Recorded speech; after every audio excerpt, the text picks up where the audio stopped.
Wow. Man, we got a chief messing around, making us late. I mean, I'm telling you. All right. Well, listen, we are just as excited this Sunday as we were last Sunday, although we're probably slightly less full than we were this time last Sunday. So listen, we have a great show lined up. TSG is on PTO, but you still got the Chief, Pooh Bear, I am Beloved. We're going to talk about the Stafford-Goff trade, what is going on with GameStop and stocks, no inductees to this year's Baseball Hall of Fame, peeping Toms, and we don't mean Brady.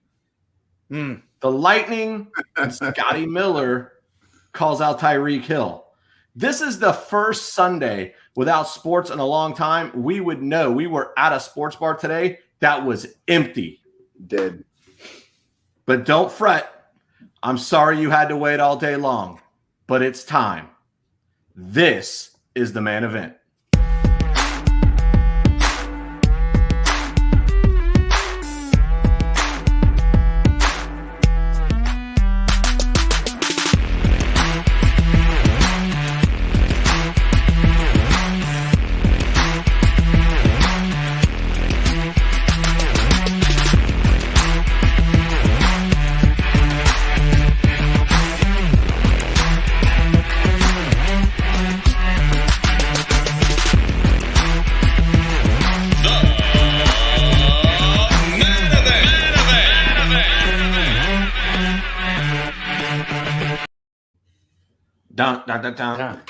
Hey, before today, were you guys aware of a national chicken wing shortage? No.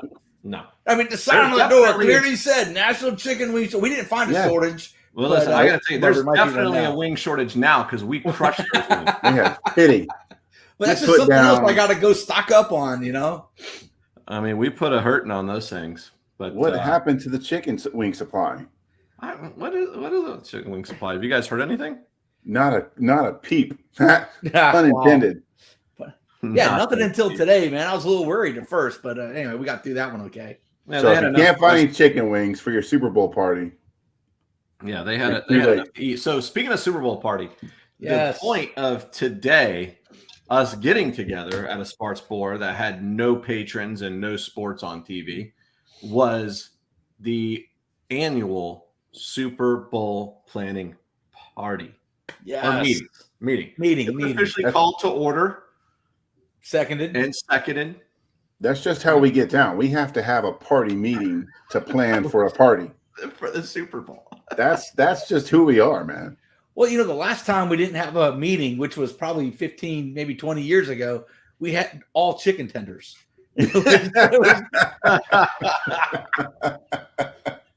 Chicken tenders and Diet Coke. Somebody messed up here, boys. Yeah.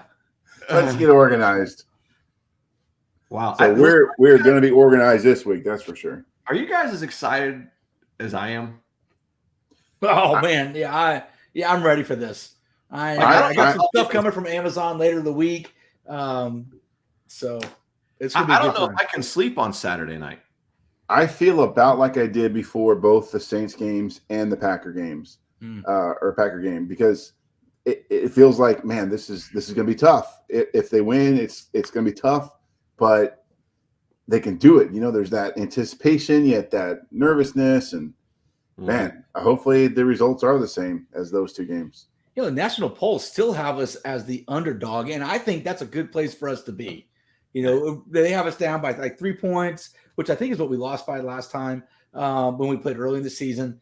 We didn't have a lot of. I don't want to give away my stuff for next week or no, for the pregame show, but yeah, we lost the first quarter. So speaking of pregame show, let us take you through what to expect out of the main event leading up to the Super Bowl. So obviously we shared we're going to have a party, which means there will be no live show on Sunday night at 7:00 because hopefully we will already be cheering at 7:00 from a 6:30 kickoff. Just be hoarse with bruised chests.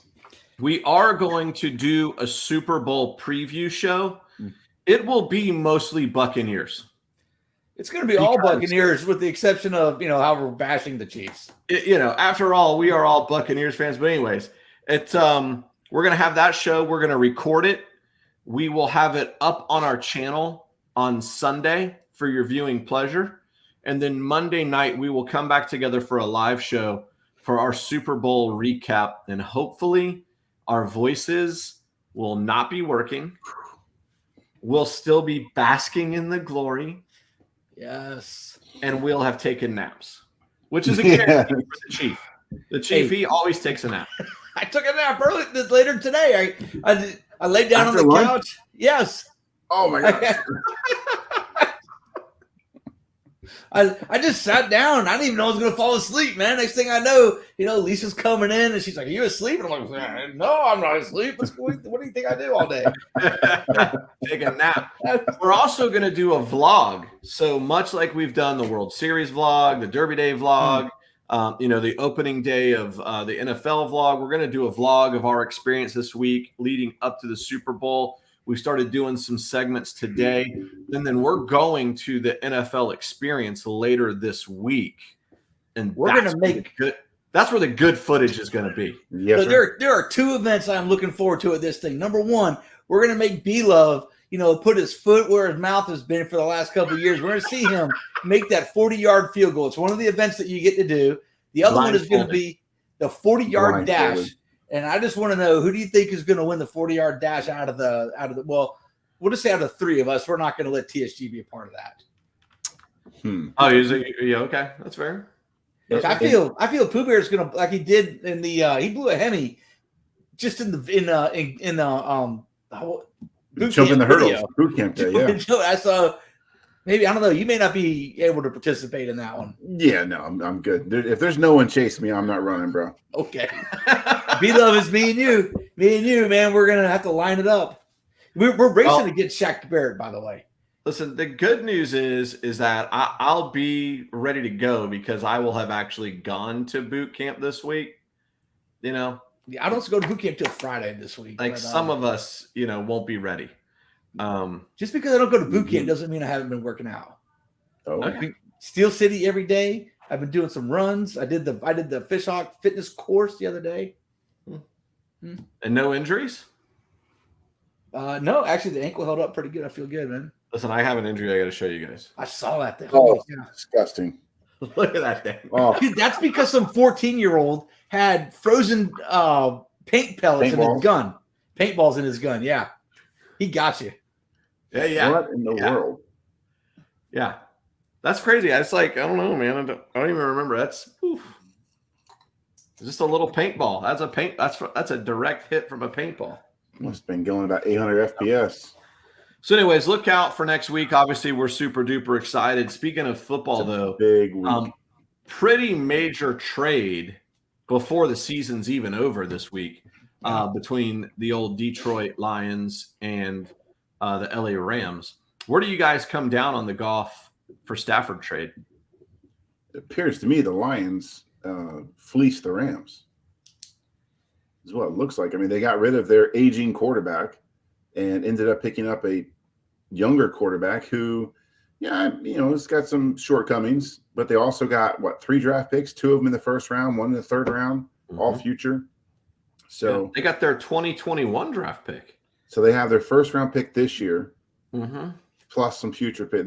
That's an incredible deal for the Lions. That is a new GM right there. So they just got a new quarterback and basically 2 first round picks. I'm assuming they have their first round pick, hadn't traded it to somebody else or whatever before.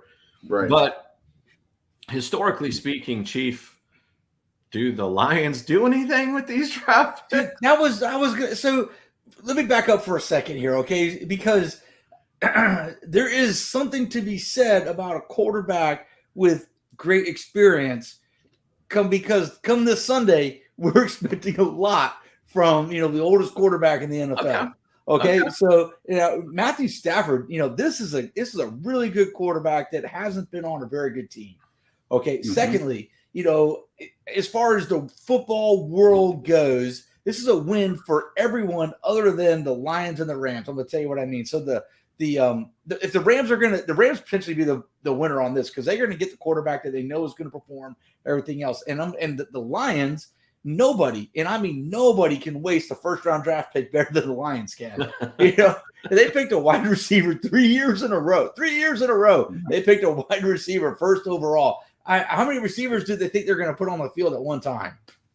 So I get it. New GM, new everything else up there, but they're still the Lions. Well, the Rams must think they're a player away. I mean, that's the kind of trade you do when, as a team, when you feel that your team is just one player away, you're one quarterback away.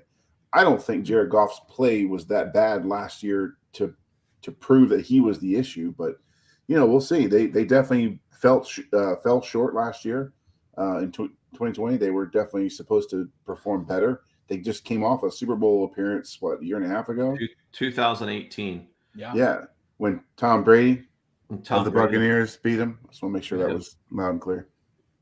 So, they are essentially the West Coast Buccaneers, if that's where they're at. Because, last year we needed a quarterback. We got a quarterback. We got a first-round draft pick. This was our pick, Tristan Wirfs.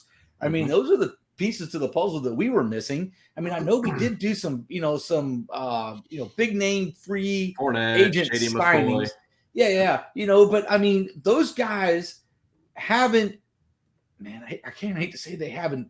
I don't know how much they brought to the team that we didn't already have. So Gronk, for example. Gronkowski definitely did bring something. Gronkowski's a better blocker than Cameron Brate is, but I'm going to say Cameron Brate is at least as good of a receiver as the Gronk is. I still think the better of the tight ends we have is O.J. Howard. And I mean, obviously he hasn't played this season because of injury, but I would argue he's better than Cameron Brate. Well, he has better upside, but his production numbers don't reflect that. Yeah. So, I think the Rams, they put the piece to their puzzle, the missing piece in, and they're going to be a team to really look out for. Sean McVay, the head coach, that guy's got a great football mind. He always comes out with a really solid game plan. Very offensive minded. Yeah. Yeah. They're going to be, the West Coast team to watch next year.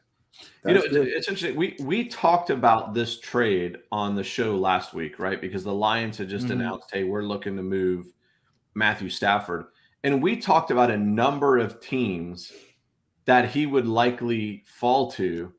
And LA wasn't on the list. No, I don't know where that came from. Because they had Goff, yeah. Yeah, it's because that's what we were thinking. I don't know, man. He's a 32-year-old quarterback. He's got 12 NFL seasons on him with an offensive line that probably hasn't taken very good care of him. Nope. Right? And I know Tom is what's a better word for old? Tom is aged. Mature. Tom is mature, but he's also been well protected in his 20 NFL seasons. Correct. Plus TB12 program with the pliability. That's all it's about right there, buddy. Too, I need to sign up for that. Maybe we should try that. We all should. We were talking about stuff today at lunch. Maybe we should try it. Yeah. So I don't see what the Rams were thinking here. Well, hold on. Don't forget, because the last time the Buccaneers won the Super Bowl, we did it with a 32-year-old quarterback. He was 32? Yeah. We did the math on that earlier today. We did it with the greatest defense in NFL history. Yeah, but the quarterback, I mean, he's got to win. He's got to do it, Yeah. Actually, he just didn't have to lose the game, I guess. How many points did the defense score in that Super Bowl? A lot. A lot. I know they had 5 picks. I just watched, as a huge Buccaneer fan, I had to put in it wasn't the DVD, but the digital version of the Super Bowl appearance, and they did the whole rundown, the whole season. They get to the Eagles game, which was just fantastic. Rondé Barber, Joe Jurevicius, the whole thing, and then they show you the highlights from the Super Bowl, and it was just beautiful to watch. 5 picks. I think Dexter Jackson had 2. Derek Brooks had 1. Who's the Smith? Can't remember his first name. He had 2. So just a tremendous effort by the defense. It was so fantastic. So let's hope we see that again today. There are a lot of similarities. There's another quarterback possibly on the move with Deshaun Watson. He was given not really permission, but they decided they were going to go ahead and take a look at trying to find a trade partner for him. Yeah, well, that's an interesting scenario because Deshaun is basically going to be the decision maker here. He has a no trade clause in his contract. Right. So basically, he's going to go where Deshaun wants to go, where he wants to play. I mean, he really is bending the Texans over. I don't know a polite way to say it, but I think all of the places we talked about last week that Matthew Stafford could land, show up for Deshaun too. There's a lot of talk and speculation about Breeze retiring and something happening with Aaron Rodgers. Yep. Maybe he's not a Packer next year, but still in the NFL.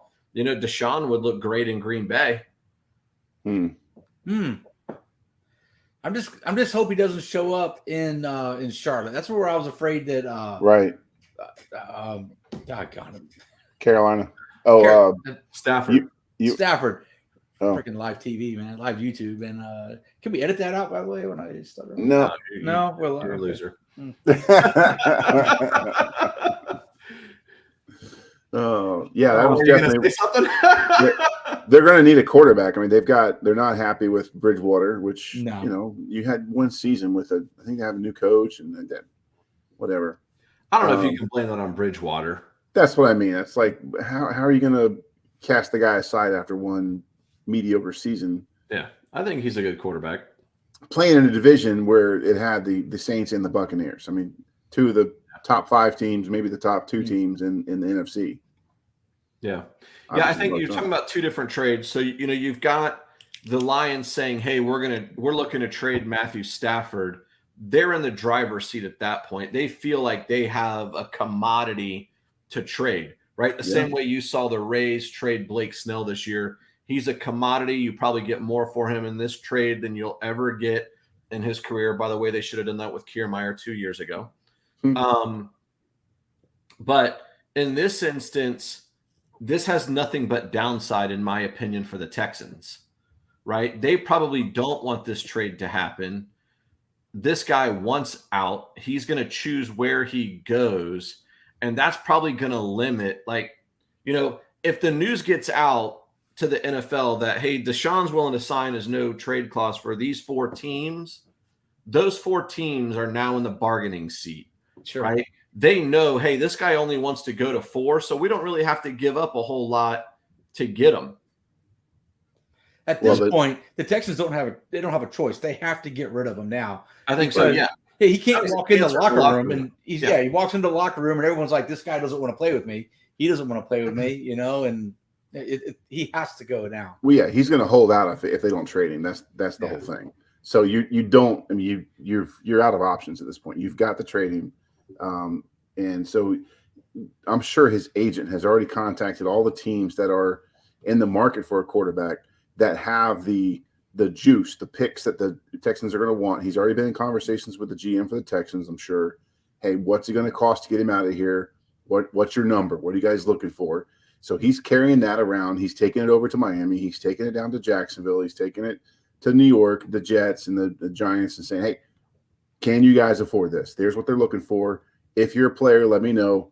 I'll go back. I mean, these guys are hustlers. This is what they do. They know what's going on. Mm-hmm. They're going to have all that under control. And before it leaks out, before Adam Schefter hears about it and then we hear about it, it's going to be a done deal. Yeah, of course. Yeah. Let me ask you guys a question, just from your perspective. Is this immaturity on Deshaun's part? I think it's. I mean, he's a young guy in the NFL. I know he's on a contract extension, but you got a new head coach that came in, and he's basically saying, I don't trust the leadership of this organization, and I'm not willing to give this guy a chance. And the last report I saw, I think I saw somewhere that the new head coach of that organization hasn't even had a meeting with Deshaun. Right. So my take on that is, if we're hearing reports that ownership or management, somebody came to Deshaun and said, who do you want as a general manager? He gave him a short list, and they didn't hire anybody from that list. So if they involved him first, then they're in the wrong. And then you wronged him as far as I'm concerned. But if he just said, hey, Mr. Owner, I want you to look for one of these guys. I know I can work with them. I don't care. You're an employee. I I understand if it was a head coach, but we're talking about the general manager, man. Correct. You shouldn't have any say in that. I was going to say he shouldn't have any say in who the general manager of that team is.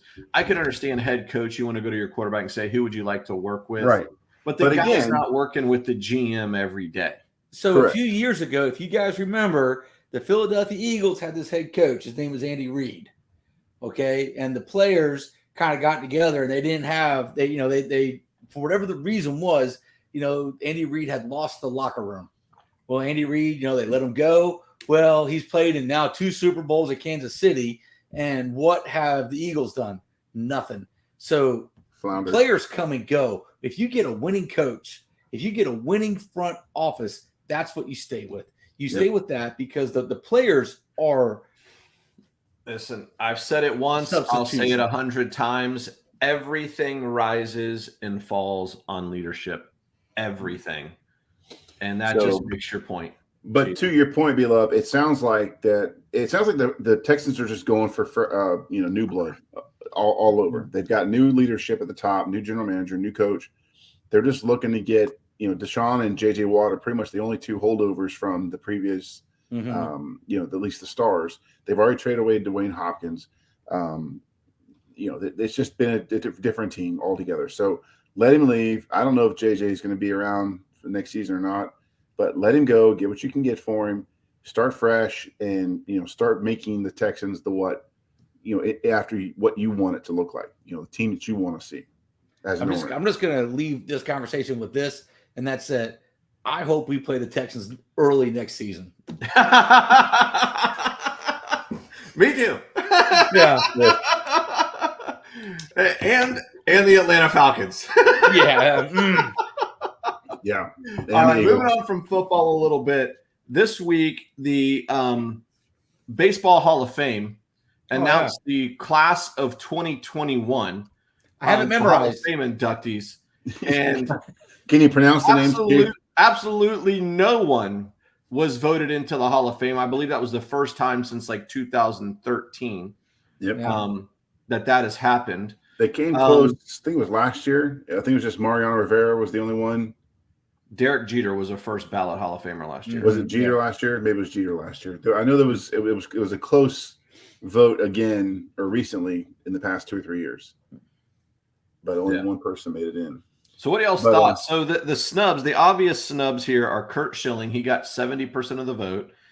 Barry Bonds got 61 and Roger Clemens got 61. They needed 75% of the writers to vote for induction into the Baseball Hall of Fame. Right. So Roger Clemens and Barry Bonds are paying the price, for the steroids.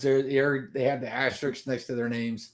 It's fun watching them, but when we found out, what was going on, they're getting the Pete Rose, pushed to the side. Curt Schilling, I hope that Curt Schilling's hope politics is not playing into this because that's what he's claiming, right? That politics. Yeah, he is claiming that. And by the way, some Major League Baseball players, Hall of Famers, have come out and spoke against Curt. By the way, for how vocal he has been politically. And he has said some controversial. He should have kept his mouth shut, right? I mean, we all have probably pretty strong political views on this show, which we will never share with the general public, right? And that's the mistake, that Curt is doing here. But my feeling about that is I do feel, again, I was obviously just said he should keep his mouth shut. But I also feel that his baseball life and his post-baseball life are 2 different things. Yeah. Vote on the guy for what he did on the diamond. Right. Yeah. Because if we start, well, first of all, let me preface this by saying I too have removed my name from the ballot inductee list. You did. I did. I went ahead and removed my name off that list. I don't want to be disappointed and voted on again. Okay. Thank you, Baseball Writers of America. 2. We're gonna write them in. I'm gonna write them in next year. I'm gonna get the stack of ballots. I'm gonna sit there all game, and just write it. Go ahead. Yeah. So my second point is, if we're gonna start looking at people's outside of baseball lives and using that to judge whether or not they belong in the Hall of Fame, you're gonna have to take about 90% of the people in, especially before 1950, out. You're not going to like a lot of things that they were doing, right? So by that standard, that's an ignorant litmus. So I think just stick with the stat. If you want to argue his stats aren't good enough, fine. But and there are some writers that are doing that. They're saying, hey, he doesn't have 300 wins, he doesn't have a Cy Young, he never won an MVP. Those are all things that kind of solidify. A couple series rings though. Right. And as one of my favorite radio personalities likes to say, it's not the Hall of Very Good, it's the Hall of Fame. Right? Well, if we're just putting in very good people, then we got to open up the doors some more. We're putting in the most famous, the most talented, the biggest, brightest stars. So I think Curt Schilling is a Hall of Fame type of player, but I could also see the point where people argue that he's not, because they're not wrong. So I want to point two things out to you guys and get your opinion. So these three guys, Curt, Barry, and Roger, this is their last year on the ballot. So after 10 years on the ballot, if you don't get elected, you're done, right? So the 2022 ballot will be the last one that they're on. Do they get in? Maybe. But so I honestly feel Curt Schilling's bloody sock has a better chance of getting in than Curt Schilling does. Well, I believe it's already there. Well, bingo. See, there you go. I was right. Here's my thing is I would argue with you that Roger Clemens is more worthy than Curt Schilling.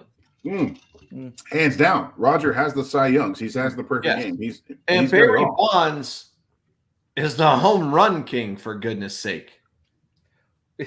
If Pete Rose doesn't get in, Barry Bonds doesn't get in. They both cheated. And, but here's the deal. Pete Rose cheated after his playing career, not during his playing career. So if you're going to say personal life, shouldn't matter, then absolutely Pete Rose should be in. Barry Bonds and Barry Bonds cheated during his playing career. So that's the difference. Well, Pete cheated during his managerial career. Another cheater is going to come on the ballot in 2022. That cheater is A-Rod. He'll be a first ballot guy in 2022. So you're going to have these three guys on their last ballot, A-Rod on his first ballot. By the way, Mark McGwire not in the Hall. No. He's done. Yeah. 10 ballots, he's gone. So is there a special place in the Hall for the asterisk guys? So you want to create like another wing of the Hall of Fame, the asterisk wing. Where you're like, these are the guys here, but we really don't like you, so you're over there. That could be a fun hall to go into, actually. That'd be a fun visit. This guy. Put Shoeless Joe Jackson in there. Oh, yeah. Wow. That's an interesting debate. So in these writers, first of all, I don't think this entire voting system is appropriate anymore. I think this needs to be renovated, gone over. Oh, that's a whole nother show, Pooh Bear. Right. And that's why I was like, that's it's ignorant to have these writers, colluding together to have votes. And then the 75% thing, it's just all silliness to me. But that being said, they also do these things where they make you pay, right? If you're not being a first ballot Hall of Famer is like a thing. Like it's just this other, you have your Hall of Fame, then you have your first ballot Hall of Famers, right? The no doubters, the Ken Griffey's, the Mario Rivera's, the Derek Jeters. What? Okay, I'll give you that one. Carl Crawford's. Oh, nope. No. He's eligible next year. So they put you on this. They put you on this list to make you wait, till your last term. So one of those guys may get in. Correct. Yeah, penance. Yeah. Make you sweat a little bit. One of those guys may get in, right? So, and they've got it all planned out. They know who's going to be eligible next season. And they know who's going to be eligible the season after that. You're talking conspiracy theories now. Not really conspiracy, just kind of, a coming of. Pooh Bear loves him a conspiracy theory, doesn't he? No, these are just people. They all work together. They go to the city. They vacation together. They talk in these. They know what's going on. They talk about this stuff. So colluding, you think, is bad? Oh no! I wrote it down. Colluding together is bad. We're going to get back to that in a little bit. Go ahead. Okay.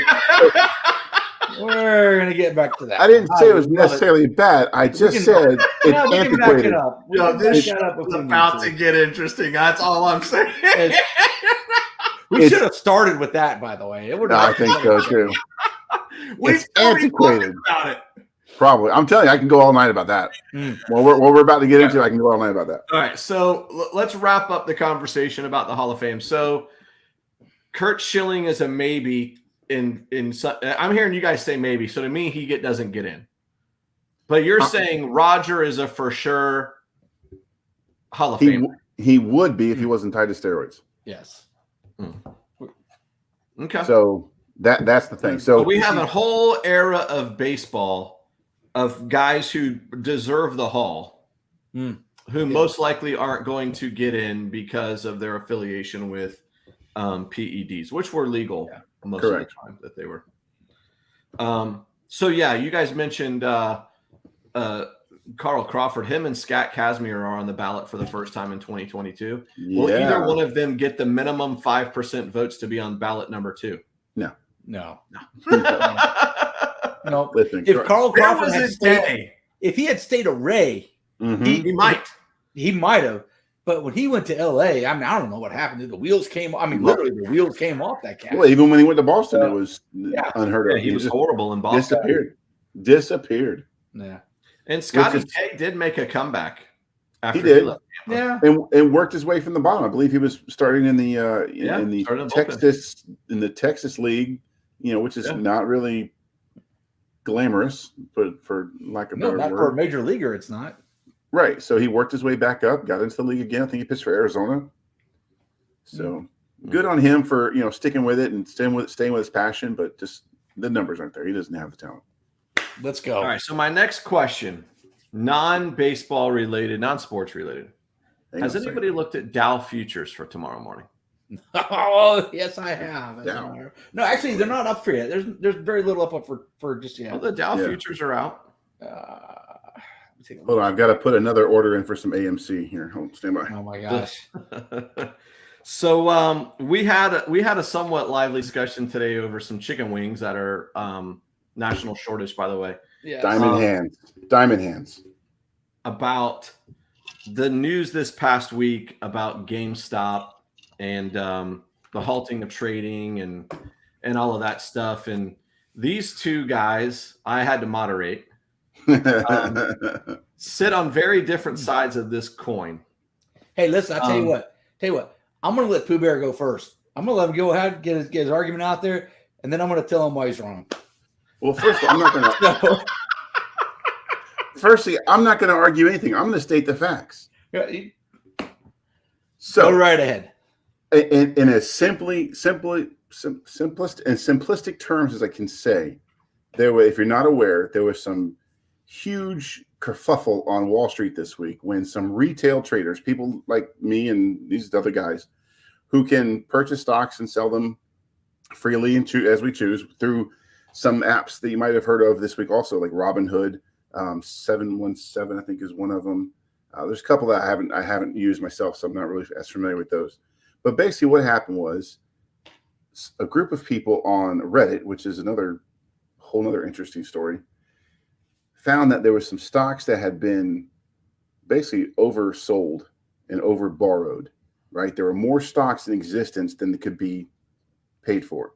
So they said, hey, if we buy these stocks at these low rates from these failing companies like GameStop, BlackBerry, Nokia phones, AMC movie theaters, what else did I buy? Naked cereal bars.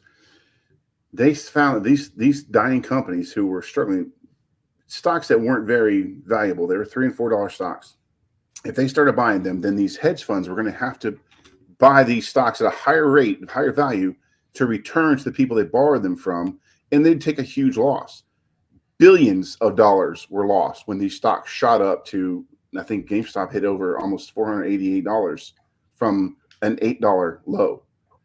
Absolutely incredible. It forced some trading to some things on Thursday that happened where they were no longer selling the stocks through E-Trade, Robinhood, Merrill Lynch, that you could not buy. So they labeled a few stocks and said, we cannot sell these. You can close your position if you like, but you cannot purchase more. And then again on Friday, after all that and after some lawsuits were filed, they opened trading back up so you could purchase those stocks again.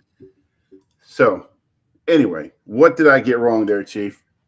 Well, everything that you said was right. It's where you go from there. So Okay. let me just back up and add just a little bit more to the story. Okay, so Robin, God, GameStop. Thank you. Thinking myself. Nobody said anything. GameStop, okay, was trading at a low of $4. It went to, I have it at $483. Just to tell you what that's like in a day. Okay, if you had put $1 if you put $1,000, I'm sorry, into GameStop, you would, at the end of the day, you would have had $120,750. You know, that's those are like movie numbers. You know, that stuff doesn't happen in real life. So where Pooh and I differ on this is where we get into, was this legal or was it not legal? Because there are groups out there, and when they collude to say, hey, here's what we're going to do. We're going to go ahead and we're going to start buying it, and we're going to drive the stock up. Okay, so that's different from, you know, like the three of us talking about, hey, man, I got this idea. I heard this stock is going to do well. Because if we pour everything that we have into a stock, we're not going to make a difference in it, you know. But when you're talking about thousands of people and millions of dollars, then you're making a false market on it. So here's where we get into the problem. Which, by the way, that right there, what you just explained, is why I'm going to use this because people will know it because it was a movie. But that is why Jordan Belfort was arrested from the Wolf of Wall Street. From the Wolf of Wall Street, yes. Okay, so here's the deal. Okay, there's a difference between speculation and market manipulation. Speculation, that's the three of us. That's fine. By the way, I called my contact. I didn't call my contacts. I got my contacts from the Wall Street Journal and read a little article written by Jeannie Martin. She's a law professor at West Virginia University. Okay, so she wrote a whole article on this. And so speculation is legal. Market manipulation is illegal. So what is market manipulation? It's when you're trying to create excitement to increase the price. That is exactly what these guys did. That is illegal. Yeah, yes, it is. They got together and they said, we're all going to buy it. We're all going to buy it, and we're going to punish the hedge funds or whatever their goal is. It doesn't really matter what their goal is they manipulate the markets because GameStop was broke. You know, there's nothing there that's of value, not at 483. And that's not exactly true, but they hold on, I'm not done. I know, but they just signed a deal with Microsoft, which made them more valuable. But go ahead. Okay, so they're trying to create. You look very official with the glasses, by the way. Well, thank you. So I can read my own writing here. So trying to create a false or misleading appearance to activate trading, that is illegal. That's market manipulation. It's so illegal. Listen to this. Not only does AOC, Alexander Ocasio-Cortez, whatever, okay, and Ted Cruz both agree on this. I mean, that's how clear this is. They both agree. Wow, that's the only thing they agree on. Yeah, that's not what they agreed on. That's not what they agreed on. They agreed that Robinhood was wrong, not that the Reddit guys were wrong. Okay, so where do we find this information from? Federal law is cataloged into 53 different titles. Okay, you find this under Title 7 of the U.S. Code under Code 9 Federal Laws is where you will find the U.S. Code prohibition regarding manipulation and false information. So that's exactly what they did. And here's the real danger to this. Here's why this is why this can't be allowed. We have free markets, which means, you know, that you and I are allowed to invest our money as we want to into the market. You know, if we think this widget is going to take off, we can put our money into it and we are free to let it go up and down, you know, along with, if it succeeds, you know, we're millionaires. If it doesn't, you know, we wind up on YouTube. So, which is why I'm still here. So once you have people that are destabilizing open markets, it doesn't work. You cannot have open markets, have to be free markets, free from all types of misinformation. And I'm going to say colluding together what I heard someone say this a few minutes ago. So, all right. So let me give you some facts. Are you guys done? You mean more facts? All right. Oh, I'm not done. I got more ammunition. All right. So has anybody heard the story of the shoe shine boy? I have heard it. It's been a long time. Shoot, like there's only one? No. Have you ever heard the story of the shoe shine boy from 1929? Go ahead. Just refresh. This sounds like a movie quote. In the summer of 1929, a shoe shine boy gave Joe Kennedy stock advice while shining his shoes. Joe Kennedy walked away from that shoe shine boy and he said, being the wise investor that he is, if the shoe shine boy is giving stock tips, then it's time to get out of the market. Okay. Joe Kennedy sold out, made his fortune, which, by the way, is probably the fortune that led to JFK becoming POTUS 30 years later. Right. And not long after that, the stock market crashed. Now, it wasn't just because of Joe Kennedy, okay? But here's what happens. When the stock market gets overinflated because the average Joe can invest in it, the predictability of it gets watered down and your savvy investors get out. By the way, they're the ones with all the money. Yeah. So when they get out, the ham and egger loses their life savings. There you go. Right? Does that make sense? Yeah. Right? So over speculation by ham and eggers is what leads to sell-offs by savvy investors. At the beginning of the segment, I asked you guys if you had looked at Dow futures for tomorrow. At the time of this show, Dow futures were down 260 points for an opening tomorrow morning. And it's because of all of those hedge fund guys that the chief just talked about. They're out. But why? They're out because the market is overinflated with your average everyday ham and egger getting into it. They're out because they have to get liquid to pay these ham and eggers. No. They're out because it's gone crazy and they can't risk billions of dollars on insanity. You have to pull your money out to protect it at that point. Which you just surmised the Wall Street bets guys' goal. If you have a 401k, if you have a Roth IRA, if you have any type of retirement account, you're in the stock market. And right now, because of this, your life savings, your retirement, your pensions, if you have a pension, that's in the stock market. All that stuff is in there. That is all subject to chaos if this is allowed to continue. And what day is it not subject to chaos? No, some sheik takes over an oil field in Saudi Arabia, and the stock market takes a dump. It's always volatile. No, but it's not volatile like this. We're talking thousands of percentage points that are into nothing. The worst trading week since October. Yeah, you cannot have that. You can't have people saying that this is worth $480 a share, makes the company worth billions, when in reality it's Enron all over again. Enron was a shell company and they didn't own anything, and it cost all these employees and people that had their life savings tied up in Enron went broke. So it's okay for the hedge funds to screw me out of my retirement ordinarily, but once a few guys try to make good on themselves and screw the hedge funds, now it's a problem.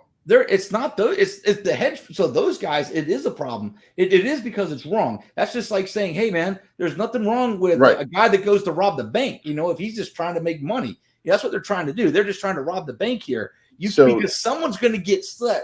Someone's going to get left with a bag full of nothing, and that's going to wind up being me and you in our retirement accounts, in our pensions, and in everything else that we own." I doubt that. That's all going to stabilize. The stock market was never made for the average investor, No, but it was. It was made for you to own a piece of a company that you trusted and loved. But not at these volumes. No. That's what's happened. It's grown and it's turned into this. Not at these volumes, and that's why the story of the shoe shine boy. I wanted to use it here. Because the analogy, and that's a true story, the analogy is if even the shoe shine boy has money to put into the stock market is overinflated. Yeah. Okay. Right, now here's the thing. The reality is the stock market crash of 1929 didn't cause the Great Depression. Okay. A lot of people think that it did, right? Banks making bad loans and no FDIC insurance caused the Great Depression. Same thing in 2008. Right? Because, yes, well, not exactly. There was a recovery, but not as big. So in 1929, when the stock market crashed, that was in October. By April of 1930, the stock market was back to the levels it was trading at in October of 1929. The same thing you saw this year in March of 2020, right? By the summer, we saw massive crash, right? There were 3 days in 2020 this year that they halted trading for 15 minutes because of the in-place triggers, right? So that's a fast boom. We're headed down, but we traded back by the summer at the same levels we were at that time. That doesn't cause like global meltdown like the 2008 thing did, right? I don't mind the retail guys, the day traders, whatever you want to call them. If those guys want to come in, because most of those guys aren't making any money. By the time you're buying and selling, it's kind of a hobby for them, and the numbers that they're doing in reality aren't that big. I know guys that they've got stash and they've got a couple other accounts. They're buying fractional shares now. I mean, truly, they're not really affecting the market. The problem is when you get this collusion, when you get this group together. Thousands of people with over millions of dollars that come in and say, we're going to target this business or this group of these businesses at this time. That is illegal. That is manipulation, and it cannot be allowed to continue. Well, it doesn't matter. They're nothing. It's not illegal. Nothing they did was illegal. And all the people that I've been reading are saying it's going to be impossible to prove any illegal wrongdoing on any of these Reddit board parts. Because if what they're doing is illegal, then what Jim Cramer does on CNBC is illegal. When he's telling everybody, hey, go buy PepsiCo. It's the best stock today. Buy. That's the exact same thing the Reddit guys did. No, because I don't think he necessarily created it would be mob illegal for him.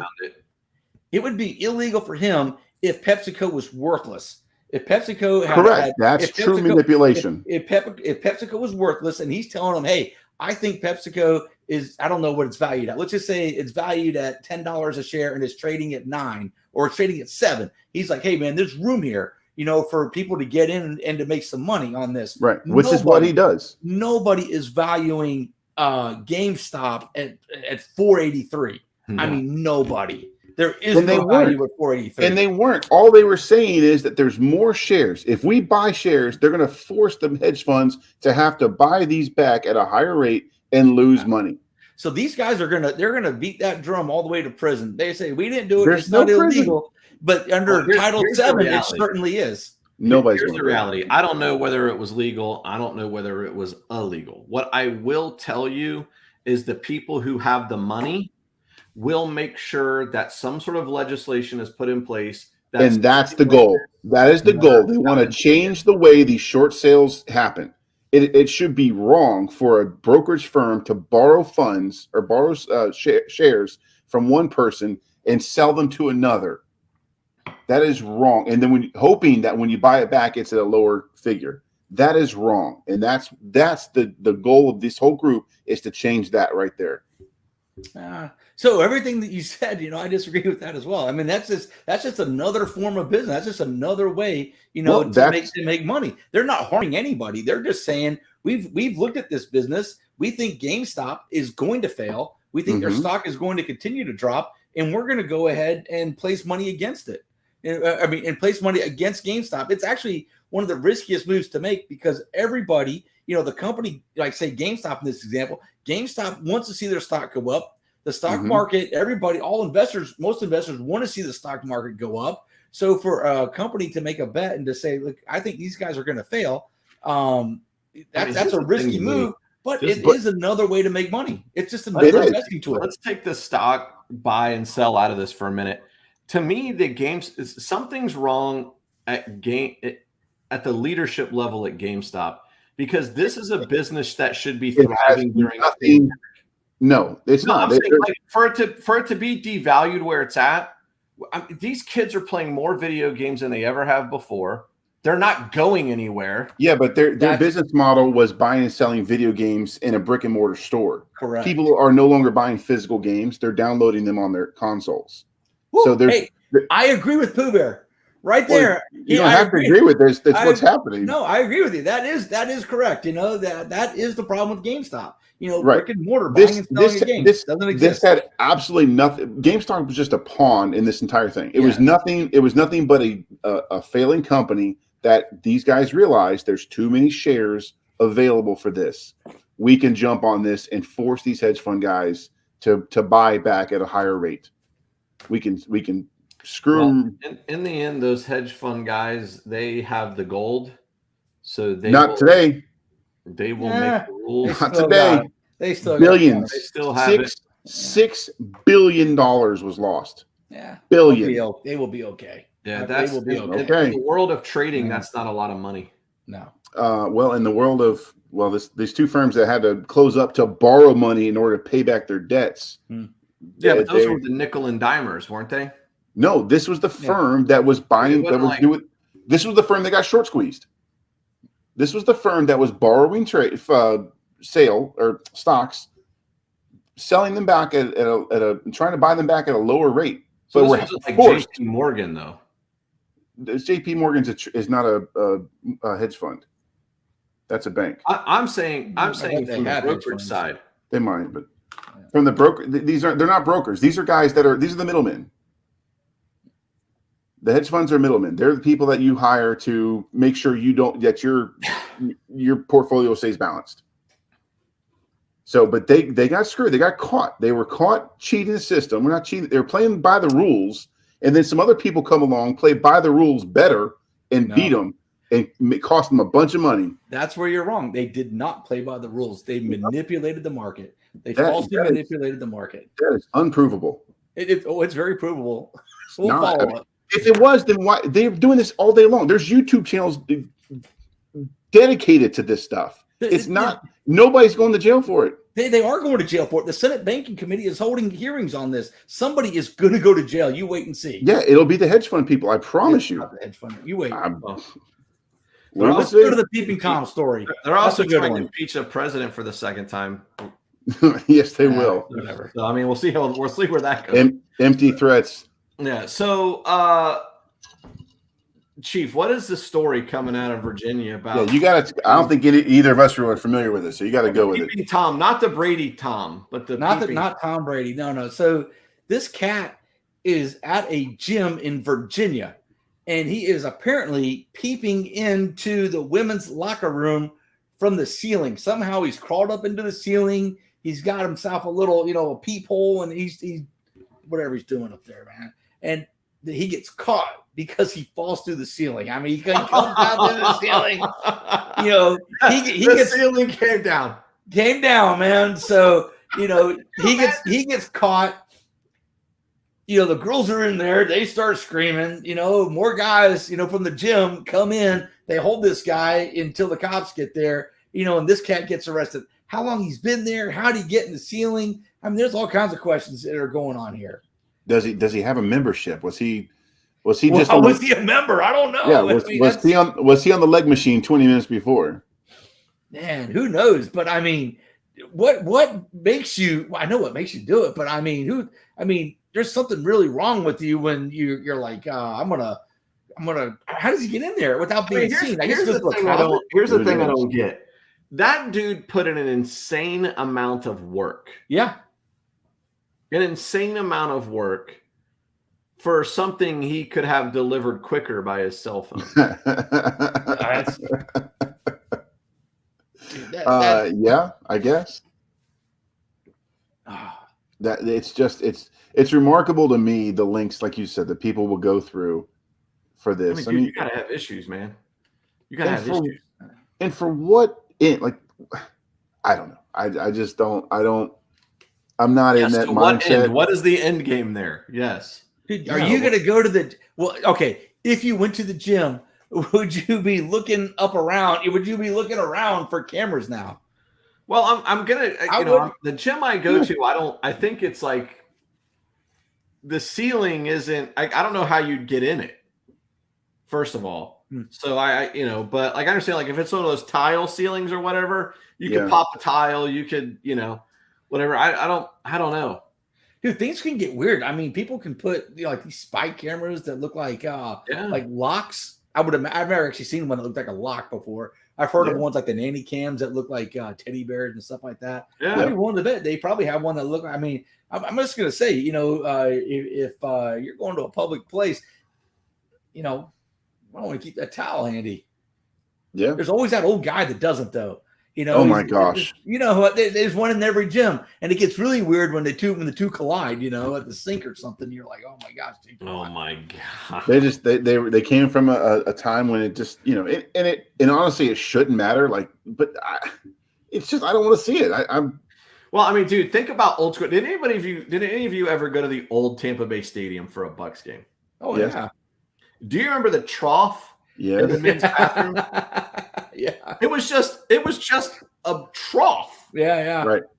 I would equate it to like the type of trough that you would use to water cattle. Yeah. But you know what? It was efficient. I mean, you could get, Yes. like in the new stadium, you've got, like 10 urinals and that's it. Whereas at that trough, man, you could easily get, 20, 25, around. You were in the Army, you used to just like, when you needed to go, you went. You went. Yeah. Wherever you were at. I'm not telling that story here, man. Oh man, but yeah, that's just a lot of wrong on that whole gym story. Dude, did he get beat up? Like, I mean, I'm assuming ladies started to scream and people flooded into the bathroom. Like, did anybody pound on him? There's no mention of anybody, beating this guy, and I feel like chivalry should have prevailed at some point, and this guy, probably should have got his ass beat. Well, I say kudos to the guys that resisted not beating him up. I mean, because you're just looking for another felony or an assault charge yourself.